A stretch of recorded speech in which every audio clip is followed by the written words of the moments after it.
¡Qué injusticia! ¡Qué injusticia! Muchas veces hemos dicho esta frase, ¿cierto? ¡Qué injusticia! Y estas dos palabras usualmente las usamos cuando alguien hace algo malo y no se le castiga como debería, o cuando el castigo no es proporcional a la falta, ya sea mucho o poco. Como por ejemplo, en el 2010, un hombre llamado Javier Arroyave, en Cali, acosado por el desempleo y por el hambre, robó un queso de 30.000 pesos y por eso pagó 3 años de cárcel. O la condena a Pablo Zamora, quien trabajaba en un hotel donde Pablo Escobar hacía sus negocios con el sicario llamado El Zarco. Y en 1987, este señor Pablo Zamora fue condenado por el asesinato de Guillermo Cano, el director del Espectador. Injustamente. O los Nules, que robaron millones y millones al distrito, pero les dieron solo 14 años de cárcel. Y por los beneficios ya seguramente están prontos a salir. Y estos son solo algunos casos de muchos en donde decimos: qué injusticia, qué injusticia. Y tal vez usted no ha ido injustamente a la cárcel, pero seguro ha sufrido algún tipo de injusticia. Diariamente nos enfrentamos a la injusticia en el trabajo, en la ciudad, en la familia y en muchos otros lugares. Cuando esto pasa, hay un sentimiento de rabia, hay un sentimiento de frustración, y cada vez se acrecienta más y más y la situación no se resuelve. Y la pregunta es: ¿qué hacemos? ¿Cómo lidiamos como creyentes cuando este tipo de situaciones suceden? ¿Cómo la palabra nos manda a reaccionar? Y este es el escenario del Salmo que hoy vamos a estudiar. Bueno, así que si no está ahí ya, acompáñeme al Salmo 7. Como se da cuenta, vamos a hacer un par en nuestro estudio de Mateo. Estamos a punto de llegar, bueno, ya llegamos a Mateo capítulo 5, al Sermón del Monte, capítulo 5, capítulo 6 y capítulo 7.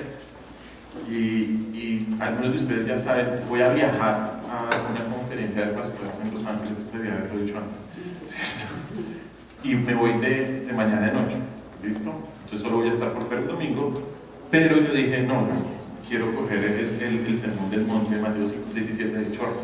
Entonces por eso hice este plan.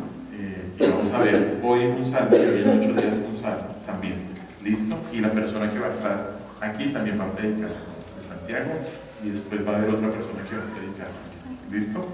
Ya les contaré después. Entonces ahora sí, Salmo 7. Miren Salmo 7. Y empezamos con la inscripción que hay arriba del Salmo. Esa inscripción, ya la voy a leer, solamente para contarles, también es inspirada, también están los manuscritos originales. ¿Listo? Mire, dice Salmo 7, así: Sigaión de David, que cantó a Jehová acerca de las palabras de Uz, hijo de Benjamín. Versículo 1.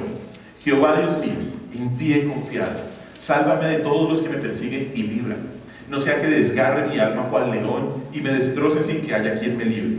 Jehová Dios mío, si yo he hecho esto, si en mis manos hay iniquidad, si he dado un mal pago al que estaba en paz conmigo, antes he libertado al que sin causa era mi enemigo, persiga al enemigo mi alma y alcáncela, huelle en tierra mi vida y mi honra pongan en polvo.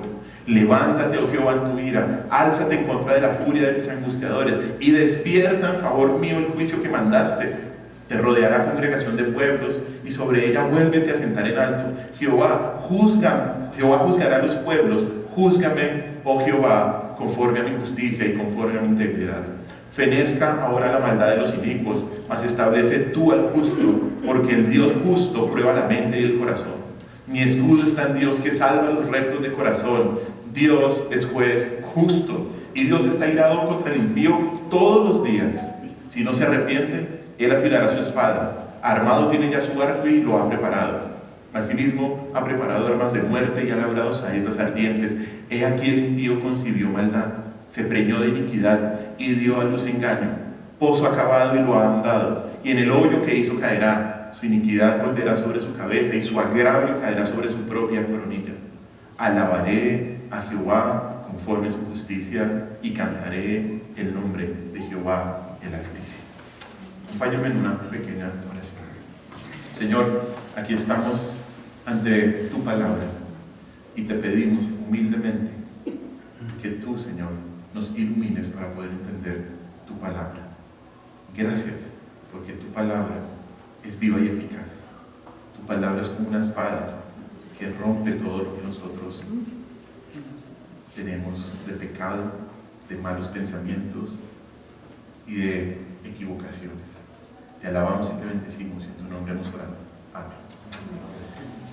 Este es catalogado como un salmo de lamento, se dice así, un salmo de lamento. Vemos aquí a David exponiendo su corazón, lamentando una situación por la que estaba viviendo. De hecho, la palabra, esa que le conté, Sihayón, que está ahí al principio, arribita en la inscripción, antes del versículo 1, significa en el hebreo meditación, significa lamento o una canción agitada, como una canción triste. Y eso es lo que está David aquí mostrando. El título del Salmo afirma que el autor es ¿quién? David, el rey David. Y se refiere a un evento con respecto a cierta persona de la tribu de Benjamín llamado como Cus, hijo de Benjamín. Significa que Cus era de la tribu de Benjamín. Esta es la única mención de un hombre llamado Cus en el Antiguo Testamento, no hay otra más. Y este evento no es mencionado en ningún lugar en la Biblia, aunque es bien documentada la oposición, y esto lo vamos a ver más adelante, es bien documentada la oposición que tuvo Saúl en contra de David. ¿Y Saúl era de qué tribu?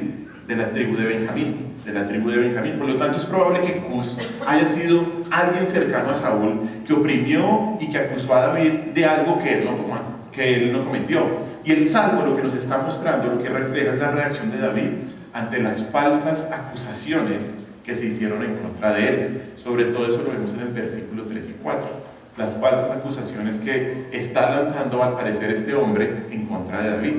Y en el Salmo, David está orando ¿por qué? David está pidiendo justicia. Y este término, o sus referentes, son los que más se resaltan en todo el Salmo. Mire, por ejemplo, rápidamente versículo 6, capítulo 1, versículo 6 del capítulo 7. Al final dice, despierta en favor mío el juicio que mandaste. Mire el versículo 8, hay tres palabras. Dice ahí, Jehová juzgará a los pueblos, júzgame, oh Jehová, después conforme a mi justicia. Mire el versículo 9, dos palabras con respecto a justicia, justo. Fenezca ahora la maldad de los inicuos, mas establece tú ¿quién? Al justo, porque el Dios justo. Versículo 11, lo mismo. ¿Dios es qué? Pues justo. Versículo 17:1, alabaré a Jehová conforme a su justicia. Entonces vemos en estas palabras repetidas que hay una intención de David de colocar algo. ¿Y qué es lo que está queriendo decir David? Está clamando en el Señor para que se haga justicia. ¿Cuántos de nosotros nos hemos sentido como David en algún momento de nuestra vida? ¿Cuántos de nosotros hemos dicho qué injusticia? No puede ser que esto me esté pasando. Por cualquier razón, por cualquier motivo. Y lo que David aquí describe, lo que David vivió, nos muestra la situación de cualquier creyente que ha sufrido algún tipo de injusticia. Pero también este salmo describe cómo David reacciona ante la injusticia. Cómo David muestra que su confianza estaba solo en Dios.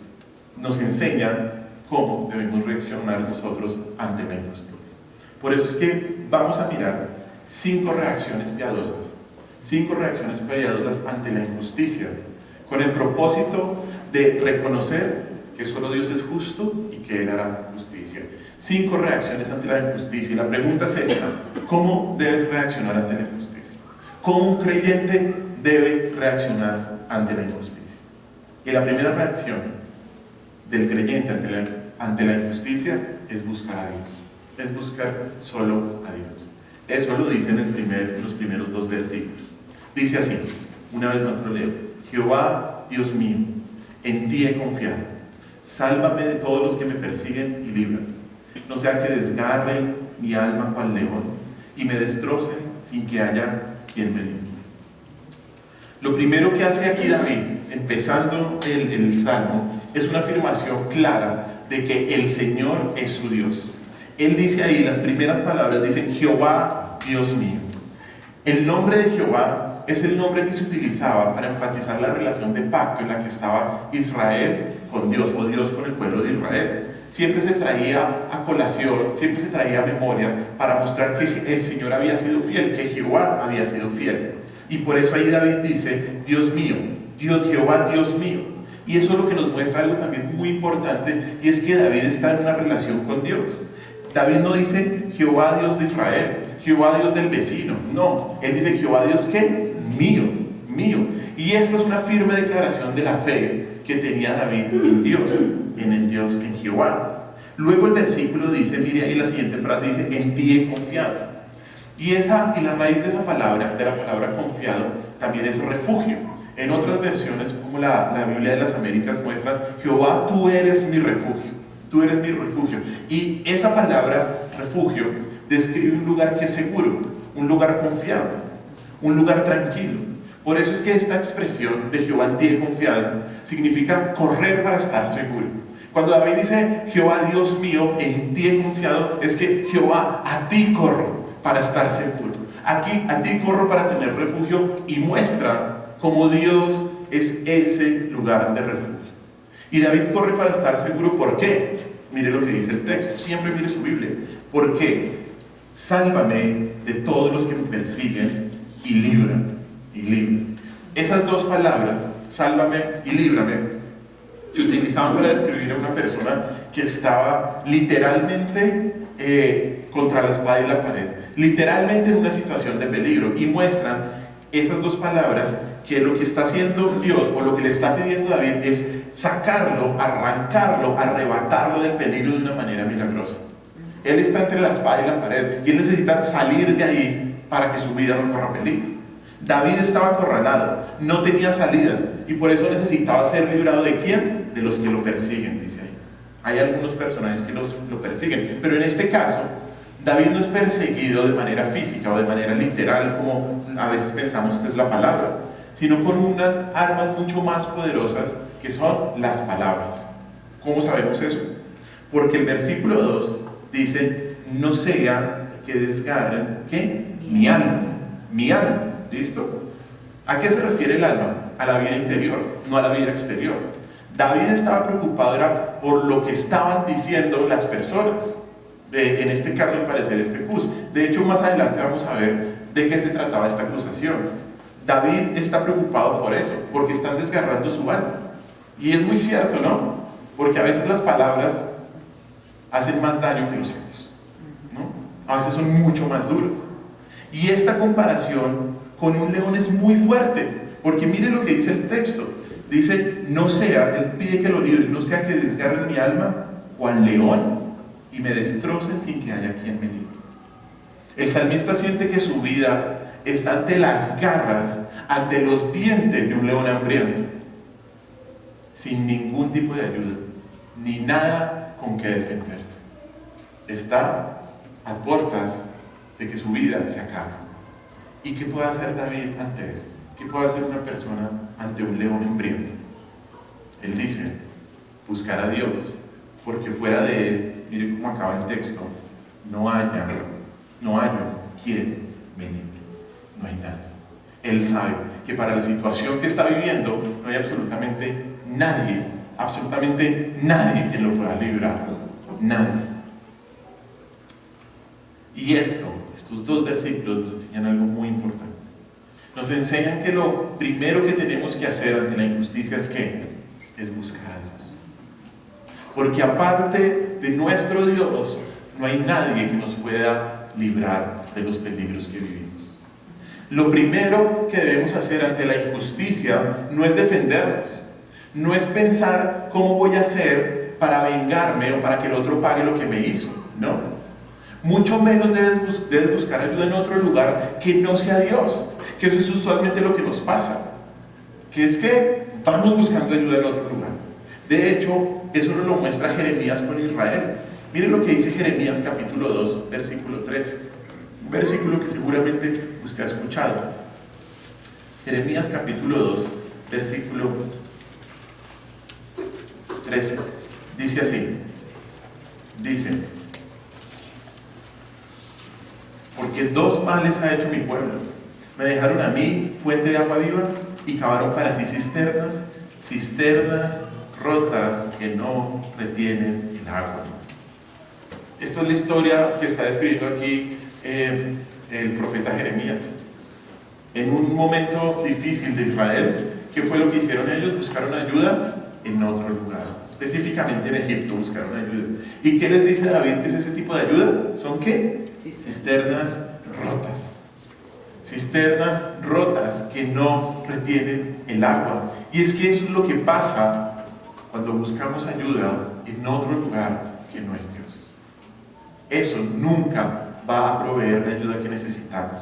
Nunca va a saciar lo que debe ser saciado. Por eso lo primero que debes hacer es entender que solo Dios puede ser tu refugio cuando la injusticia llegue.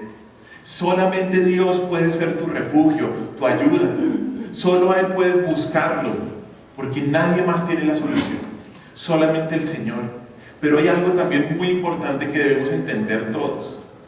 Y es que solo podemos hacer esa oración por ayuda si realmente estamos en una relación con Dios, como la tenía David. Hay David que dice: Jehová, Dios mío, Dios mío. Y esto es muy importante. ¿Por qué? Porque muchas veces las personas, en general, los incrédulos de hecho, creen que pueden orarle a Dios por su ayuda. Y Dios no escucha a los incrédulos. Mire este versículo, Juan capítulo 9, versículo 31. Juan capítulo 9, versículo 31.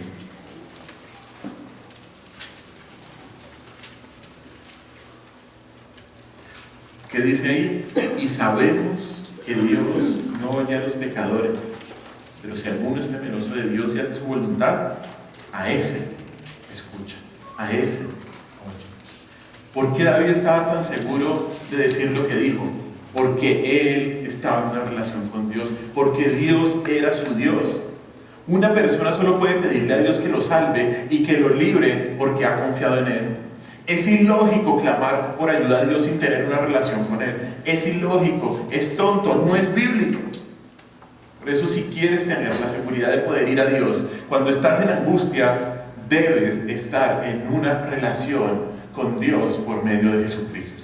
No hay otro camino, no hay otra vida, no hay nada más que nos lleve al Padre sino nuestro Señor Jesucristo. Solo nuestro Señor Jesucristo. Solo aquellos que han confiado en Cristo como Señor y Salvador pueden clamar por liberación en tiempos de peligro. Solamente. Y estar seguros de que Dios oye sus oraciones. Esa es la seguridad del creyente. De que Dios nos escucha. Mire otro salmo. Salmo capítulo 18, versículos del 1 al 6. Salmo 18, del 1 al 6. Miren lo que dice este salmo.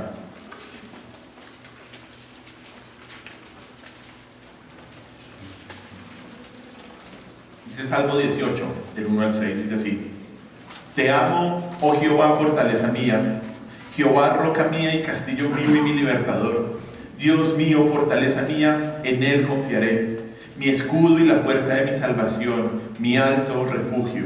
Versículo 3: Invocaré a Jehová, quien es digno de ser alabado, y seré salvo de mis enemigos.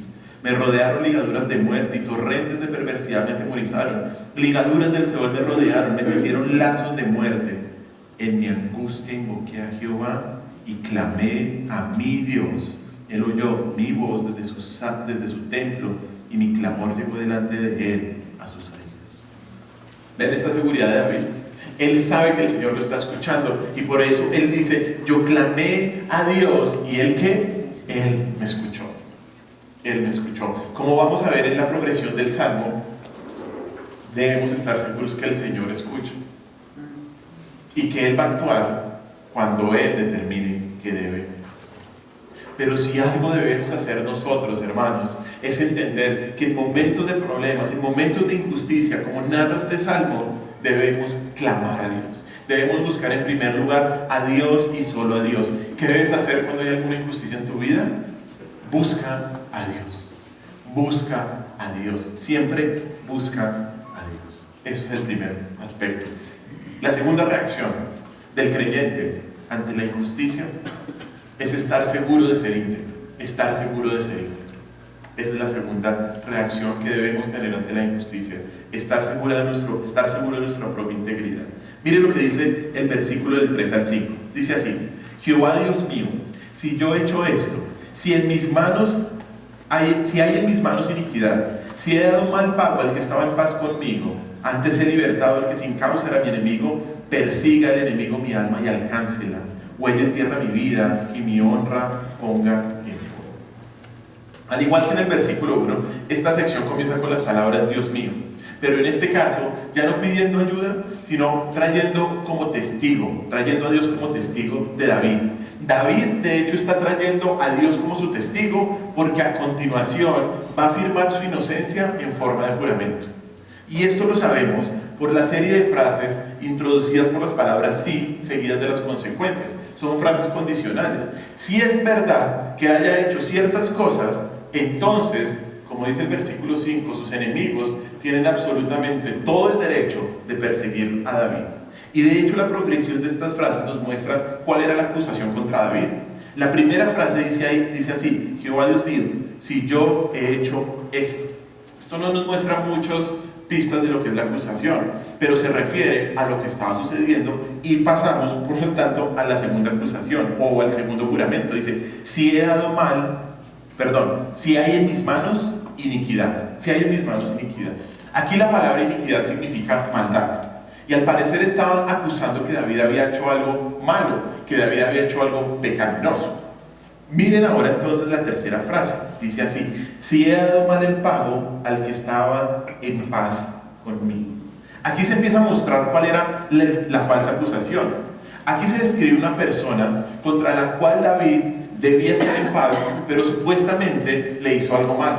La acusación es que David había traicionado a dicha persona. Debía estar en paz con esa persona, pero la acusación es que había hecho algo malo contra él. De hecho, esto se confirma en la última frase, cuando dice en la última frase del versículo 4, antes he libertado al que sin causa era mi enemigo. A veces esta frase es difícil de entender por la palabra antes, porque pareciera que David está diciendo que liberó a un enemigo, pero la palabra antes es mejor traducida o he liberado al que sin causa era mi enemigo. De esta manera se entiende mejor que David no había liberado a ningún enemigo.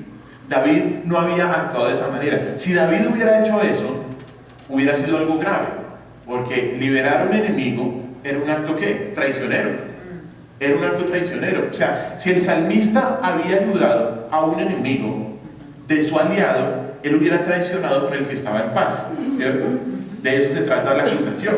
Él estaba en paz con alguien, lo estaban acusando de traición y le estaban diciendo: usted liberó a un enemigo, usted le ayudó a un enemigo. Todo esto muestra que estaban acusando injustamente a David de haber ayudado a sus enemigos y atacado a sus amigos. Ayudado a sus enemigos y atacado a sus enemigos. Algunos estudiosos dicen que lo que este salmo está describiendo es lo que sucedió en 1 Samuel 27, cuando recuerden que David se tiene que ir huyendo a la tierra de Filistea porque Saúl lo está persiguiendo. En 1 Samuel 27 se ve eso, después usted lo puede mirar en su casa. ¿Qué es lo que fue a hacer David? David dijo: permíteme habitar en esta tierra porque Saúl me está persiguiendo. El rey de los filisteos dijo: claro, venga, si su enemigo es Saúl, usted es mi amigo. Pero ¿qué era lo que hacía David? Salía secretamente a atacar a los filisteos y no dejaba con vida a nadie. A nadie. ¿Qué era lo que estaba haciendo David? Estaba ayudando a Israel por su guerra contra los filisteos. Pero, al parecer, lo estaban acusando. Le estaban diciendo: usted se fue con los filisteos. Y lo que está diciendo David en este salmo no es confirmado, pero al parecer está mostrando esta situación. Por eso David jura, y aquí vamos al versículo 5, David jura que si él ha hecho todo esto, que si él ha ayudado a su enemigo, si él ha actuado injustamente, se ha traicionado, entonces que vengan las terribles consecuencias del versículo 5. Aquí David está pidiendo de hecho las mismas consecuencias por las que había pedido ser librado en el versículo 1.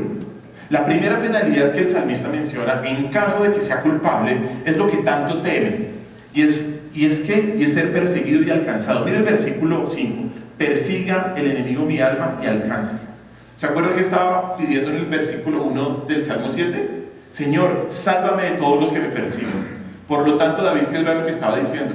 Si es verdad estas falsas acusaciones, que el enemigo me alcance, que persiga al enemigo me alcance.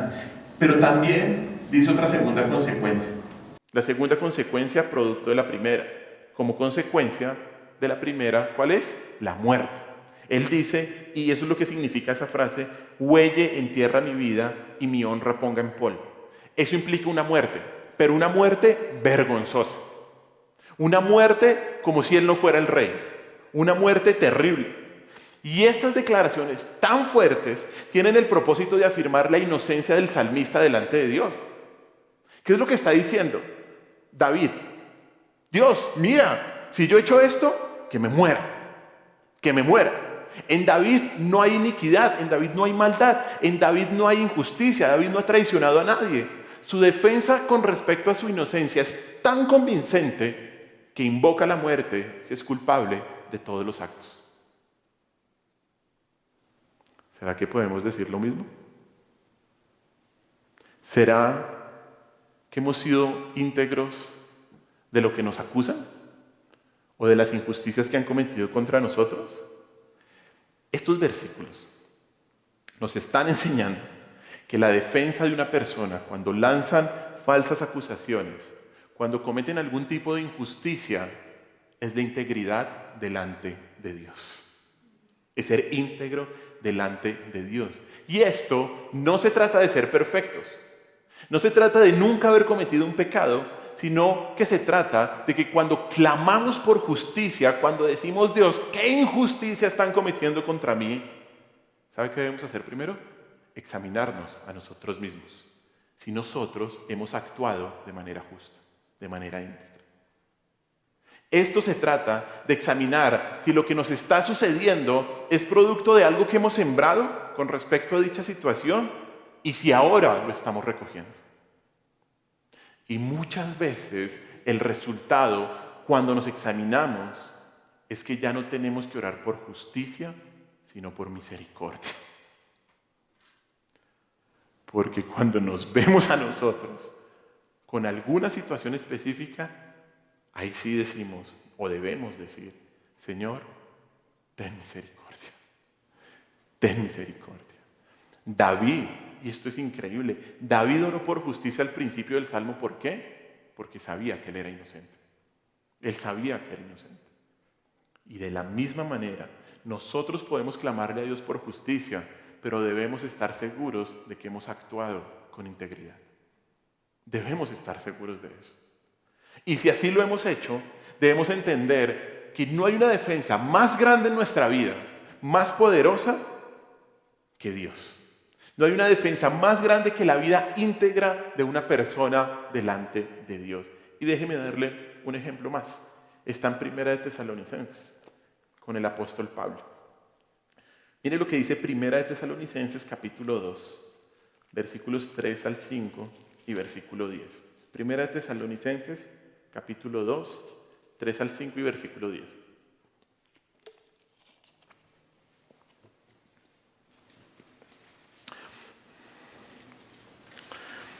Dice así, Primera de Tesalonicenses 2, 3 al 5. Porque nuestra exhortación no procedió de error, ni de impureza, ni fue por engaño.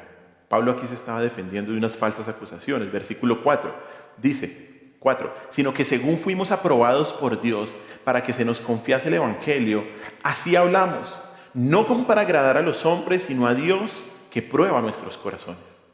Porque nunca usamos de palabras lisonjeras, como sabéis, ni encubrimos avaricia. Dios es testigo. Ahora vaya al versículo 10, ahí en ese mismo capítulo. Dice Pablo, vosotros sois testigos y Dios también de cuán santa, justa y reprensiblemente nos comportamos con vosotros los creyentes. ¿Qué está pasando acá? A Pablo le estaban acusando falsamente de haber utilizado métodos engañosos para obtener fama, para obtener poder y dinero. Pero Pablo utiliza como prueba de su integridad no solo a los mismos creyentes de la iglesia de Tesalónica, sino que trae como testigo a Dios. Es increíble porque él dice, vosotros sois testigos y Dios también. Y Dios también. No hay una mejor defensa en contra de las injusticias que estar en integridad delante de Dios. delante de Dios. No hay una mejor defensa que tener una conciencia limpia delante de Dios, hermanos. Por eso, si usted está clamando por justicia, primero examine su vida. Si no, tiene que clamar primero por misericordia. Y si al examinar su vida, usted ha actuado con una conciencia limpia delante de Dios, busque a Dios. Busque a Dios. Busque a Dios, vaya a Él, que Él hará justicia. Y eso es lo que vamos a ver a continuación. Mire lo que dice el versículo 6 a 10, que es la tercera reacción. La tercera reacción del creyente ante la injusticia es confiar que Dios es justo en sus juicios. Confiar que Dios es justo en sus juicios. Versículos del 6 al 10. Leamos. Dice así: levántate, oh Jehová, en tu ira. Álzate en contra de la furia de mis angustiadores y despierta en favor mío el juicio que mandaste. Te rodeará congregación de pueblos y sobre ella vuélvete a sentar en alto. Jehová juzgará a los pueblos. Júzgame, oh Jehová, conforme a mi justicia y conforme a mi integridad. Fenezca ahora la maldad de los inicuos, mas establece tú al justo, porque el Dios justo prueba la mente y el corazón. Mi escudo está en Dios, que salva a los rectos de corazón. La tercera reacción del creyente ante la injusticia es confiar que Dios es justo en sus juicios. Y estos versículos evocan todos los elementos de un juicio.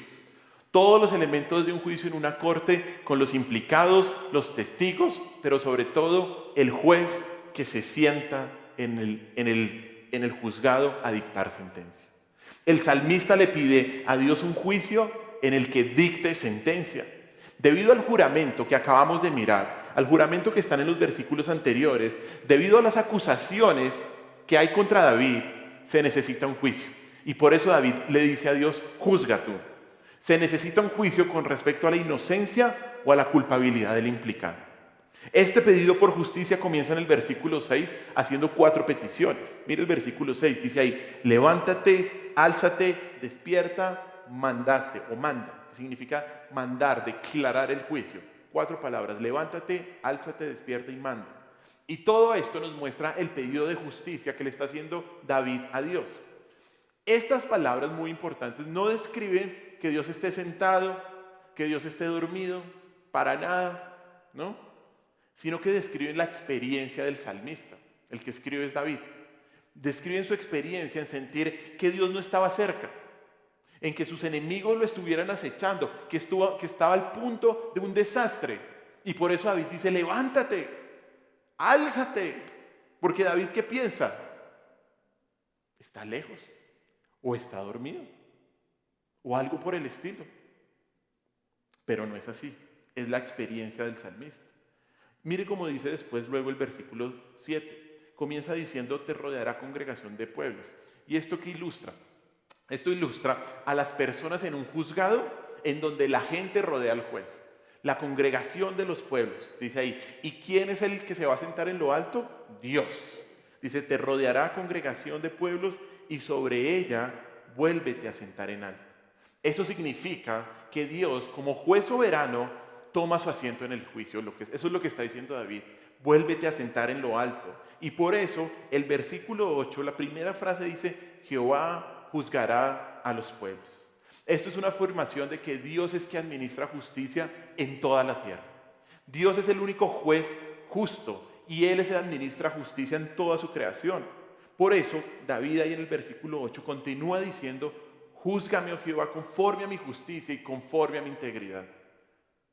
Este pedido nos recuerda lo que acabamos de hablar. Pero ¿qué es lo que le está diciendo David?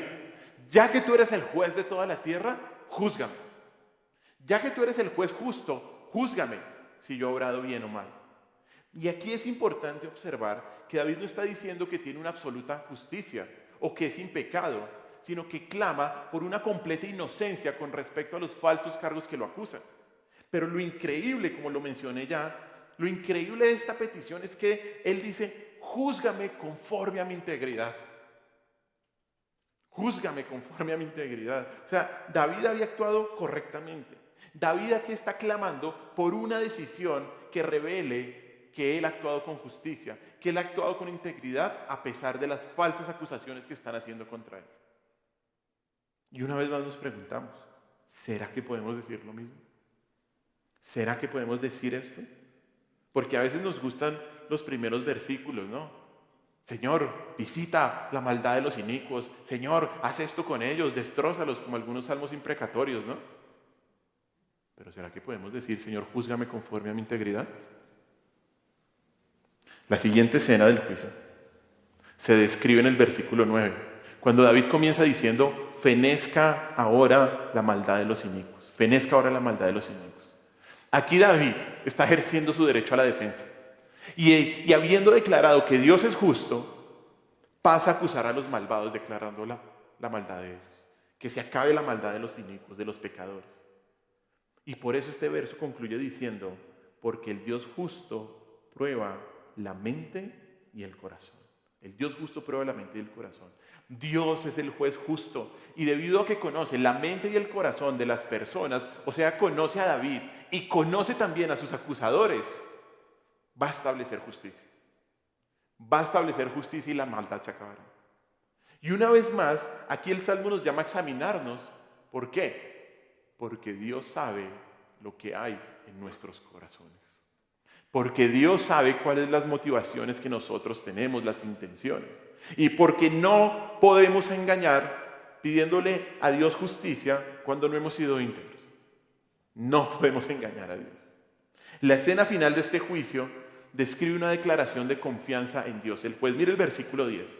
Él dice, empieza diciendo, mi escudo está en Dios. Y esta palabra describe una fuerte imagen militar de protección. Un escudo. Mientras que los enemigos del salmista lo están acechando por todo lado, Dios no solo es su juez, sino que David sabe que Dios es quien lo defiende, que Dios es su escudo. Y la razón de esta defensa es ¿por qué? Porque Dios salva a los rectos de corazón. Dice ahí al finalizar el versículo 10. Dios salva a los rectos de corazón. Solamente porque el salmista es recto de corazón, solamente porque David ha puesto su confianza en Dios, no por su propia justicia, sino porque sabe que solamente Dios lo puede justificar, solamente el salmista puede clamar esta oración. Solamente él puede saber entonces que su oración puede ser respondida favorablemente, porque su corazón es recto delante de Dios. David puede estar tranquilo, David puede estar confiado. Toda esta imagen de esta tercera sección retrata a Dios en la corte y nos presenta grandes enseñanzas, grandes enseñanzas. En primer lugar, como se menciona o como se llama este aspecto, esta tercera reacción, nos enseña que Dios es justo en sus juicios. Dios es justo. Que Dios sea justo, y esto es un atributo de Él, que Dios es justo significa que Él actúa de acuerdo a lo que es recto y a lo que es bueno. Significa que Dios actúa de acuerdo a lo que es recto y a lo que es bueno. Y como Él es la fuente de bondad, y como Él es la fuente de rectitud, sus juicios siempre, siempre serán justos. Siempre, hermanos. Siempre. Nunca podemos pensar que Dios es injusto. No de mi Dios. Nunca. Dios nunca es injusto. Sus juicios siempre son correctos, escúcheme bien, con cualquier persona. Bueno, mire lo que dice Salmo 119. Salmo 119, versículos 137 y 142. Versículos 137 y 142.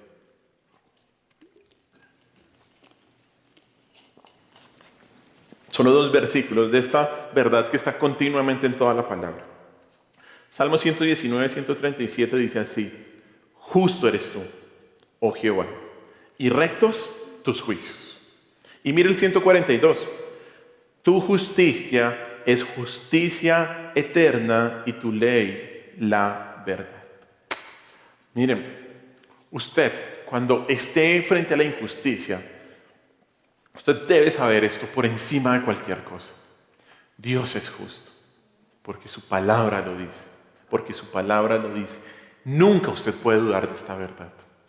Nunca puede dudar de que Dios es justo. Y esto es muy importante. Esto lo que le voy a decir es muy importante. Mire, Dios es tan justo, pero tan justo que para salvar a los injustos solo pudo aceptar la justicia perfecta de Cristo. Dios es tan justo que para salvar a los injustos ideó el plan de salvación de matar a su hijo. ¿Listo?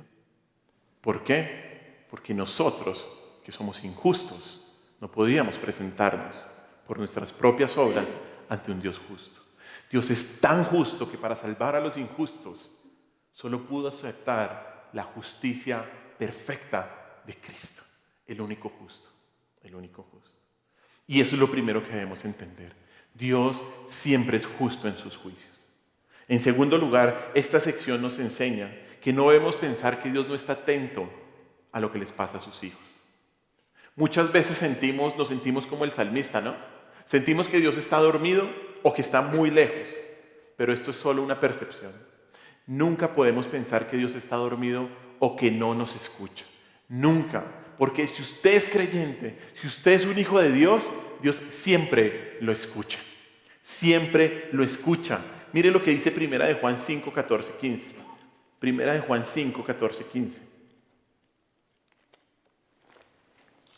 1 de Juan 5, 14, 15.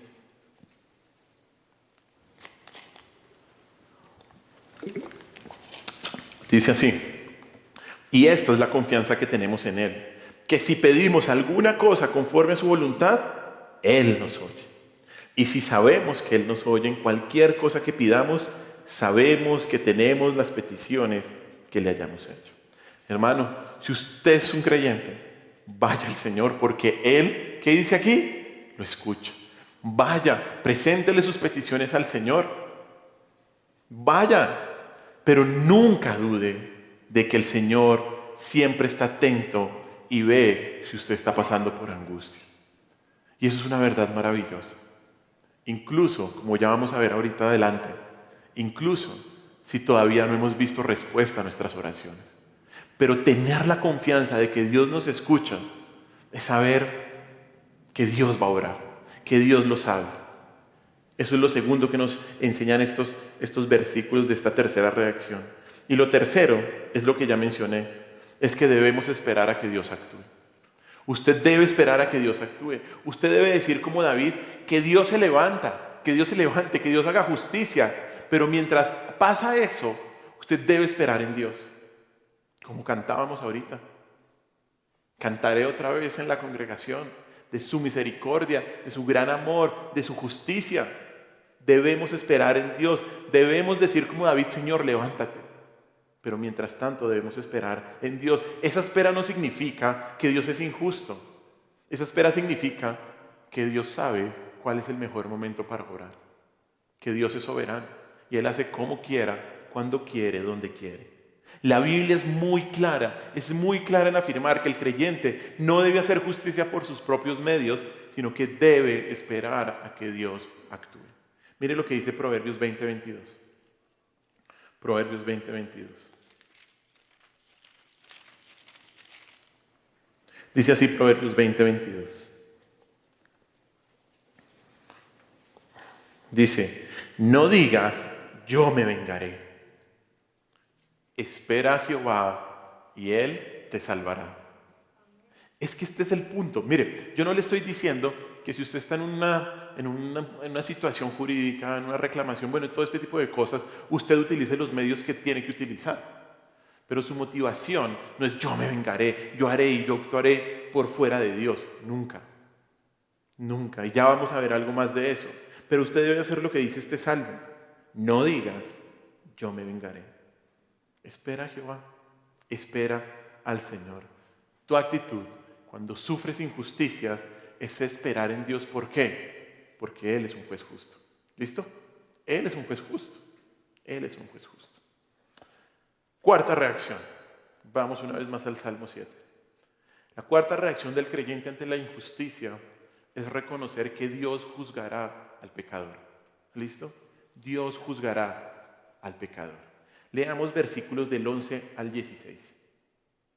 Versículos del 11 al 16 dice así: Dios es juez justo y Dios está airado contra el impío todos los días. Si no se arrepiente, él afilará su espada. Armado tiene ya su arco y lo ha preparado. Asimismo ha preparado armas de muerte y ha labrado saetas ardientes. He aquí el impío concibió maldad, se preñó de iniquidad y dio a luz engaño. Pozo ha cavado y lo ha ahondado, y en el hoyo que hizo caerá. Su iniquidad volverá sobre su cabeza, y su agravio caerá sobre su propia coronilla. La cuarta reacción del creyente ante la injusticia es reconocer que Dios juzgará al pecador. Estos versículos, del versículo 11 al 16, se dividen en dos secciones. En la primera se ve la decisión de Dios de juzgar al pecador. En la segunda se ve lo que le pasa al pecador si no se arrepiente. Ya vamos a explicar. La primera sección, en donde se ve la decisión de Dios de juzgar al pecador, empieza ahí en el versículo 11 diciendo una vez más: Dios es juez justo. Y debido a esto, debido a que este es su carácter, por eso lo que sigue a continuación. Primero dice Dios es juez justo, y por eso ¿qué? Dios está irado contra el impío todos los días. Todos los días. Miren, a veces pensamos que Dios no se está fijando en la maldad, ¿cierto? Que Dios no se está fijando en la maldad de los pecadores. Pero este verso, ¿qué nos está diciendo? Lo contrario, todo lo contrario. Porque Dios es un juez justo y por eso está irado contra el impío. ¿Qué es lo que está haciendo el impío? Está acumulando ira. Ese es el punto. Y eso es gravísimo. Mire lo que dice Romanos capítulo 2, versículos del 5 al 6. Romanos capítulo 2 del 5 al 6. Mire lo que dice.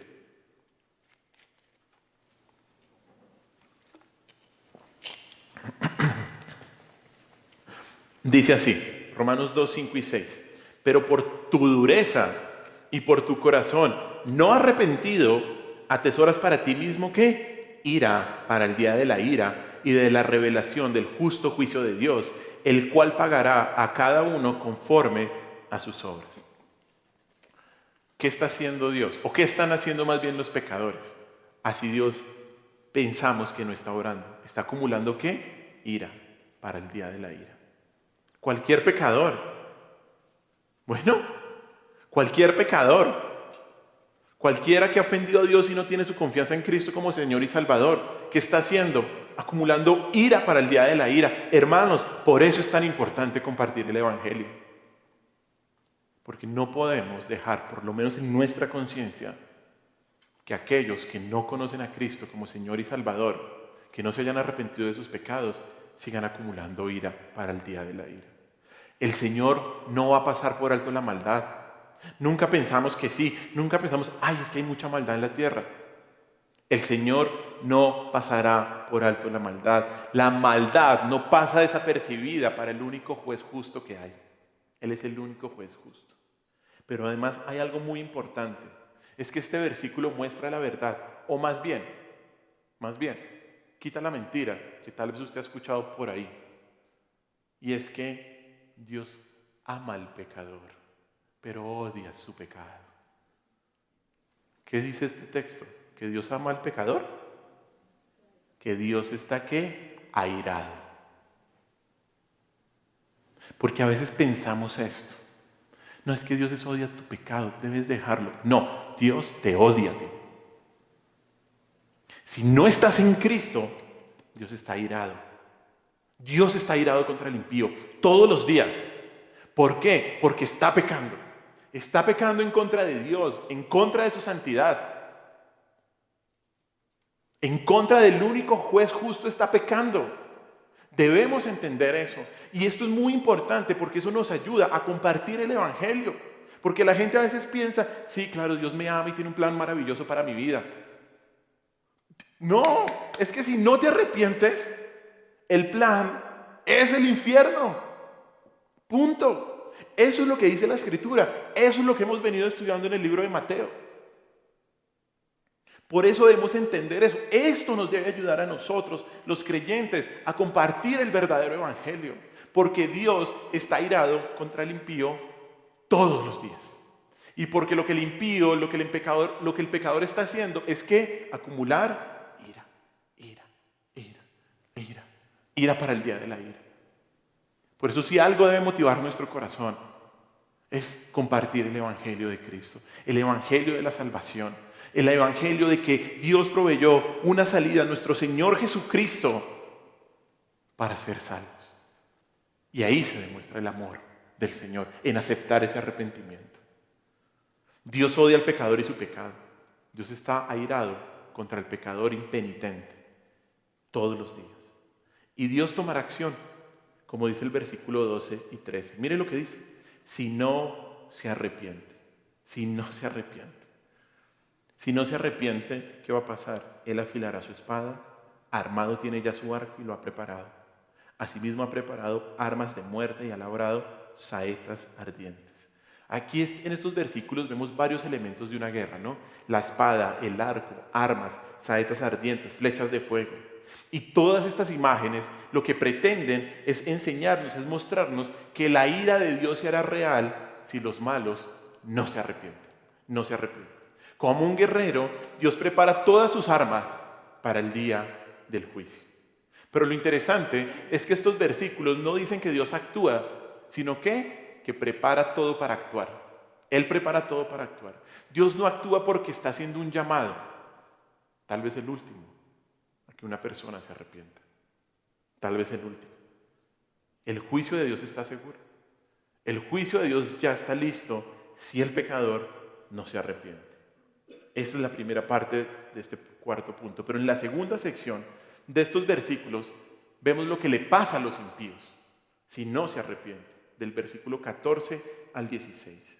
Y en primer lugar vemos que se describe el pecado del impío con la metáfora del embarazo. Mire el versículo 14. He aquí el impío que concibió maldad, se preñó de iniquidad y dio a luz engaño. Ese engaño específicamente habla de un engaño que se hace con palabras, algo mentiroso, como la acusación que le están haciendo a David. Ese engaño es el pecado, que en este caso son esas falsas acusaciones que le estaban dando al salmista.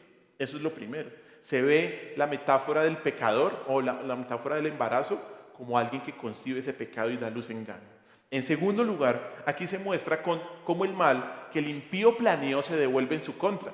Mire bien lo que dice el versículo 15. Pozo ha cavado y lo ha ahondado, y en el hoyo que hizo, ¿qué? Caerá. El impío cae en la fosa que él mismo cavó. En la misma fosa que él cavó, ahí cae. Y la iniquidad que concibió para el justo, ahora se le devuelve. Mire el versículo 16. Su iniquidad volverá sobre su cabeza y su agravio caerá sobre su propia coronilla. O sea, lo que él planeó, se le devuelve. El mal que los malos planearon funciona como un boomerang. Así es, trayendo el mal que planearon para otros. Y esto muestra que el castigo contra el pecador no arrepentido es una consecuencia natural de su pecado. ¿Listo? No es Dios el culpable del juicio. No es Dios el culpable de tu condenación. Eres tú mismo. Eres tú mismo. Es la misma persona. ¿Listo? Dios solamente, ¿qué es lo que hace? Dirige las consecuencias del mal lejos del inocente y las retorna a quienes la planearon. La maldad en el mundo no pasa desapercibida para Dios. Dios juzgará el mal, Dios juzgará la injusticia, porque esto, primero que todo, es un mal hecho contra Él. ¿Listo? Primero que todo es un mal hecho contra Él. Cuando alguien es injusto contigo, cuando alguien peca contra ti, cuando alguien habla mal de ti, debes saber que primero pecó contra Dios. Y Dios no se quedará cruzado de brazos, sino que juzgará ¿qué? La maldad. Mira Romanos 12, 19. Romanos capítulo 12, versículo 19.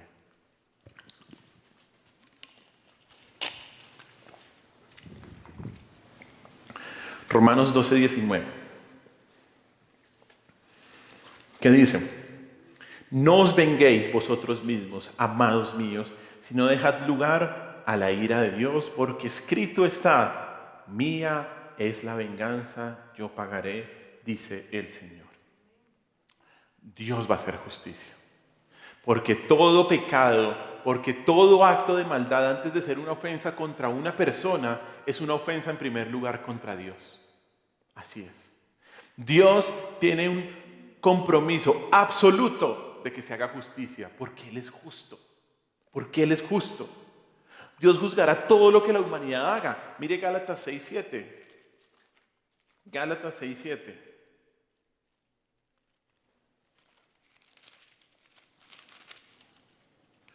¿Qué dice Gálatas 6:7? Dice así: no os engañéis, Dios no puede ser burlado, pues todo lo que el hombre sembrare, eso también segará. Mire de hecho el versículo 8 también: porque el que siembra para su carne, de la carne segará corrupción, mas el que siembra para el Espíritu, del Espíritu segará ¿qué?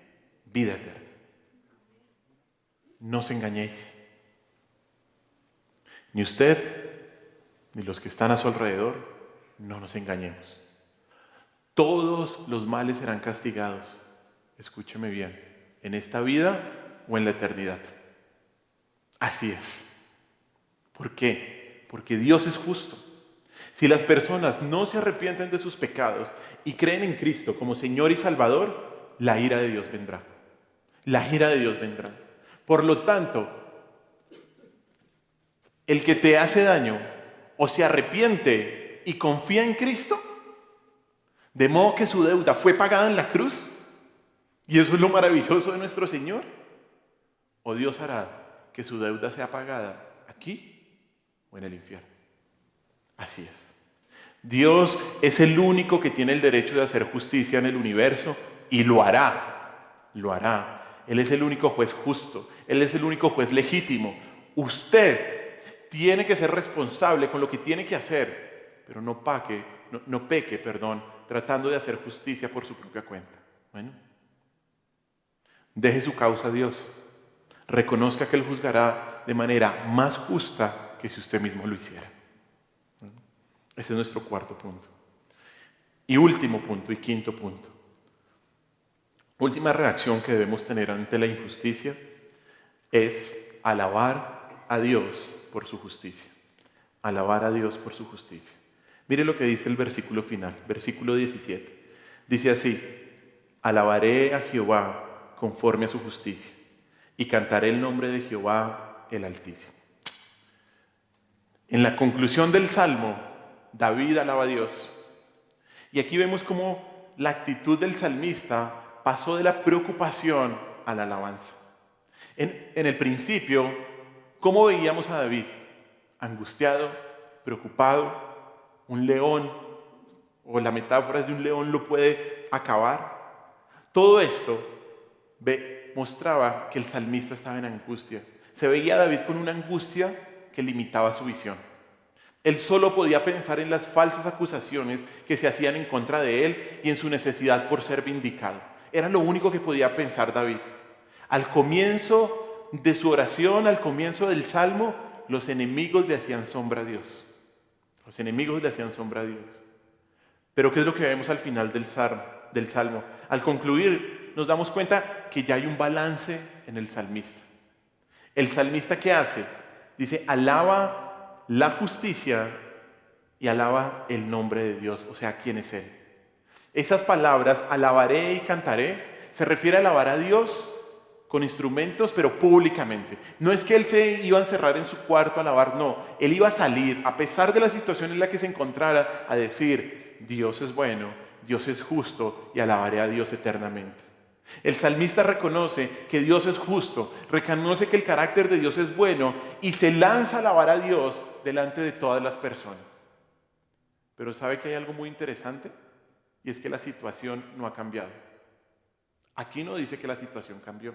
El salmista reconoce que Dios es justo, pero no ha terminado su situación. La situación sigue igual. El Salmo, de hecho, no dice qué pasó con los impíos. Tampoco dice si Dios ejecutó justicia contra los enemigos de David. El Salmo dice lo que le va a pasar a los pecadores que no se arrepienten.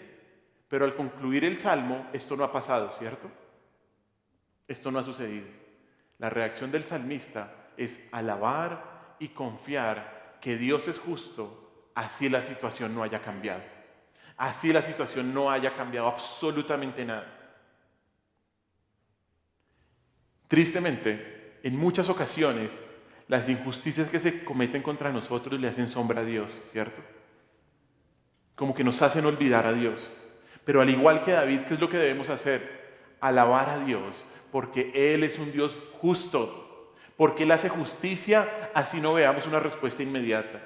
Nuestra confianza, hermanos, está en Dios y en que Él es justo. Y solo por eso no debemos parar de alabar a Dios. Dios es soberano, Dios es justo y nuestra confianza, escúcheme bien, no está en que la situación cambie. No. Nuestra confianza no está en que la situación cambie, sino en qué? En que Él es justo. Dios es justo. Dios sabe. Por eso debemos alabar a Dios, no importa la situación en la que estemos. ¿Cómo debemos reaccionar cuando haya injusticias en nuestras vidas? Busca a Dios, sé íntegro, confía en que Dios es justo, reconoce que Dios juzgará la maldad y alaba a Dios por su justicia. Amén. Oremos. Señor, te damos gracias por este día. Gracias por tu palabra. Gracias, Señor, por tu instrucción. Señor, ayúdanos a entender que no importa la situación en la que estemos, no importa lo que vivamos, ayúdanos a entender, por favor, que tú eres justo, que tú eres bueno. Señor, que tú obrarás sin justicia. Señor, yo te pido, si hay alguno de mis hermanos que en este momento está pasando por este tipo de situaciones específicas de injusticia, que tú llenes su corazón de confianza para que entienda que tú obrarás, que tú eres soberano. Y así alguno no esté pasando por alguna situación como esta, que todos podamos decir juntos, tú eres justo, Dios, tú obras, tú haces lo que quieres, y nuestro deber no es cuestionar lo que tú haces, no es cuestionar si actúas o dejas de actuar, sino es buscarte a ti, confiar en ti, esperar en ti, alabarte solo a ti, Dios. Ayúdanos, Señor, siempre a examinarnos, porque sabemos que el propósito de nuestra vida es glorificarte, porque sabemos que el propósito de nuestra vida es ser conformado a la imagen de Cristo, y tú obras en cualquier situación para que seamos conformados a ti, mi Señor Jesús. Guárdanos de pecar contra ti cuando tal vez hay situaciones injustas contra nosotros. Guárdanos de alejarnos de ti y ayúdanos a ver que tú siempre estás obrando, que tú no estás dormido, que tú no estás lejos, sino que tú siempre, siempre, siempre escuchas la oración de tus hijos. Gracias, mi Señor Jesús. Gracias, mi Padre, porque solo podemos hacer esta oración en los méritos tuyos, Cristo, el único justo que pagó por los injustos. En tu nombre hemos orado, mi Señor Jesús. Amén.